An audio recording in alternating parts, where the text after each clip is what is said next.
Hi friends, welcome to Nila's kitchen. நம்ம இன்றைக்கி என்ன பார்க்க போகிறோம்னா பொடலங்காய் பொரியல் எப்படி செய்யலான்னு பார்க்கலாங்க. அதுக்கு நான் ஆயில் வந்து 1 டேபிள் ஸ்பூன் அளவு ஊற்றிருக்கேன். நல்லா காயிட்டும் பாருங்க. ஆயில் நல்லா காஞ்சிருச்சு. இப்போ கடுகு போட்டுக்கலாங்க. கடுகு ஒரு 1/4 ஸ்பூன் அளவு போட்டுக்கலாம். நான் ஒரே ஒரு சின்ன பொடலங்காயாக எடுத்துருக்கேங்க.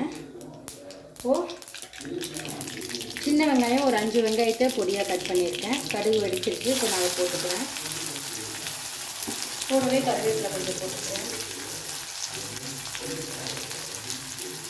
நல்லா வதக்கலாங்க.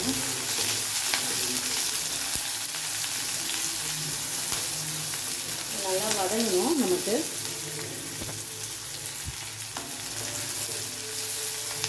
சீக்கிரமாக ஆனியன் வதங்கிறதுக்கு கொஞ்சமாக நான் உப்பு போட்டுக்கிறேன்.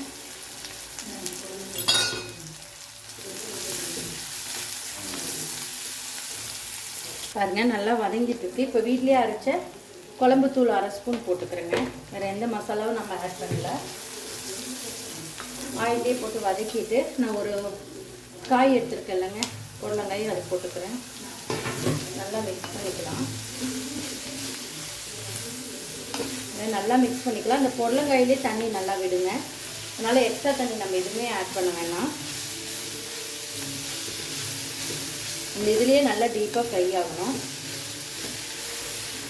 இது ஒரு 5 நிமிஷம் நல்லா ஃப்ரை ஆகட்டும். தண்ணியே எதுவுமே ஊற்றலை. இதுலேயே தண்ணி பாருங்கள் எவ்வளோ வருதுன்ட்டு. எப்போவுமே பீக்கங்காய் பொடலங்காயெல்லாம் கொஞ்சம் தண்ணி ஊற்றாங்க, சீக்கிரம் தண்ணி விட்டுரும். நம்ம எந்த எக்ஸ்ட்ரா தண்ணியும் நம்ம ஆட் பண்ண வேண்டாம். இதுலேயே நல்லா வதங்கட்டுங்க. பாருங்கள் எந்த அளவுக்கு டீப்பாக ஃப்ரை ஆகிடுச்சுன்ட்டு. இந்த மாதிரி தண்ணியே விடாமல் நம்ம ஃப்ரை பண்ணும்போது அது டேஸ்ட் சூப்பராக இருக்குங்க. இன்னும் கொஞ்சம் நல்லா வதங்கணும். நம்ம தேங்காய் எதுவுமே போட வேண்டியது இல்லைங்க. அடுப்பு ஆஃப் பண்ணிட்டேங்க. சூப்பரான ஒரு பொடலங்காய் பொரியல் ரெடி ஆயிடுச்சு. 4 இன்க்ரீடியன்ஸை வச்சு சூப்பராக செய்யலாங்க. இந்த மாதிரி கண்டிப்பாக நீங்களும் இந்த மாதிரி ட்ரை பண்ணி பாருங்கள். ட்ரை பண்ணி பார்த்து கமெண்ட் பண்ணுங்கள். இந்த வீடியோ பிடிச்சிருந்தா லைக் பண்ணுங்கள், ஷேர் பண்ணுங்கள், மறக்காமல் சப்ஸ்கிரைப் பண்ணுங்கள். இன்ஸ்டாகிராம் பேஜையும் ஃபேஸ்புக் பேஜையும் ஃபாலோ பண்ணிக்கோங்க. தேங்க்யூ ஸோ மச் ஃபார் வாட்சிங். பாய். ஒரு அருமையான ஒரு பொடலங்காய் பொரியல் ரெடி ஆயிடுச்சுங்க.